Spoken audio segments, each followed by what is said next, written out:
જે ગણેશ ગોંડલ અને અમારા જૂનાગઢના રાજુભાઈ સોલંકીના દીકરા સંજય વસેનો જે બનાવ બન્યો હતો, એ બનાવ પછી અમારા સમગ્ર સમાજે, સમગ્ર રાજ્યના સમાજે, સૌરાષ્ટ્રના દલિત સમાજે એક જબરજસ્ત લડત આપી હતી.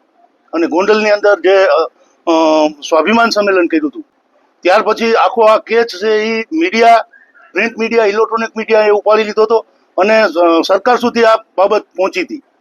હવે ક્યાંક ને ક્યાંક એવું થયું છે કે સમાજને વિશ્વાસમાં લીધા વગર કે સમાજ સાથે વાત કર્યા વગર જે આખો પ્રશ્ન જ્યારે ઊભો કરવો હતો ત્યારે સમાજની મદદ લીધી, સમાજને ખંભે આખી બંદૂક ફોડી અને આખા પ્રશ્નને મોટો બનાવ્યો. અને હવે જ્યારે પ્રશ્નનું સમાધાન કર્યું છે ત્યારે રાજુભાઈનો ઓડિયો જે દિનેશ પાત્ર સાથે વાયરલ થયો, એમાં જણાવ્યા પ્રમાણે આજે અમે બધા આગેવાનો મળ્યા છીએ સૌરાષ્ટ્રના, અને એવું નક્કી કર્યું છે કે ઓડિયોમાં રાજુભાઈ એવું બોલે છે કે મેં 1 રૂપિયો લીધો નથી અને આ બાબતે હું જયરાજસિંહ બાપુનો પણ માફી માંગતો વિડીયો મુકાવીશ.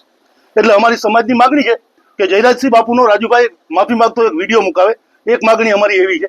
બીજી માગણી એક અમારી એવી છે કે જ્યારે અમે રેલી લઈને આવ્યા ને રેલી અમારી રિટર્ન થઈ ત્યારે અમારો જેતપુર તાલુકાના પેટલા ગામનો એક નવયુવાન દીકરો એક્સિડન્ટની અંદર અવસાન પામ્યો હતો, એટલે શહીદ થયો હતો આ રેલી સમયે. તો એના પરિવારને બાપુ આર્થિક મદદ કરે એવી અમે સમસ્ત સમાજ વતી માગણી કરીએ છીએ. આ બાબતે યોગ્ય કાર્યવાહી નહીં થાય તો અમે 2 તારીખે આખા સૌરાષ્ટ્રના આગેવાનો, સૌરાષ્ટ્રના 12 જિલ્લાના આગેવાનો 4 જાન્યુઆરીએ, આવતી 4 જાન્યુઆરીએ એક પ્રેસ કોન્ફરન્સ કરીએ છીએ. દરેક જિલ્લામાંથી 10-10 આગેવાનો બોલાવી અને આખા સૌરાષ્ટ્રના આગેવાનો પ્રેસ કોન્ફરન્સ કરીશું.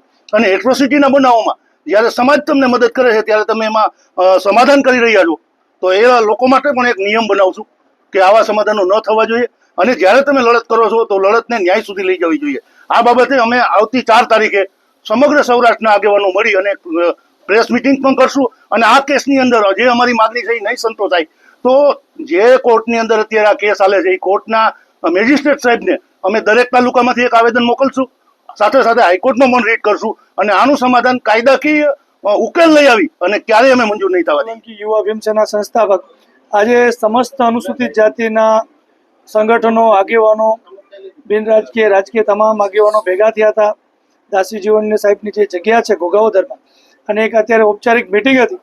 અને જે દેદાનભાઈ વાત કરી રીતે પણ જે અત્યારે જે એટ્રોસિટીમાં જ્યાં સમાધાનો થાય છે ભૂતકાળમાં, વર્તમાનમાં, ભવિષ્યમાં ન થાય એના માટે 4 જાન્યુઆરીએ ધોરાજીમાં મિટિંગ કરવાની છે. સૌરાષ્ટ્રના, આખા ગુજરાતના તમામ જિલ્લાઓમાંથી આગેવાનોને બોલાવવાના છે અને એક સમાજનો એક ઠરાવ પ્રસાર કરવાનો છે. જો કોઈ વ્યક્તિ આવી રીતે સમાધાન કરશે તો એને સમાજમાંથી બહિષ્કાર કરવો કે શું કરવું, અને જો આવો સમાધાન કરશે કોઈ પણ પ્રકારનો સપોર્ટ એને ભવિષ્યમાં અનુસૂચિત જાતિ સમાજ નહીં કરે ને આવા લોકોને અમે સમાજમાંથી બહાર કરશું. એટલે આવો એક ઠરાવ કરવા માટે 4 તારીખે ધોરાજીમાં મિટિંગ કરવાના છે.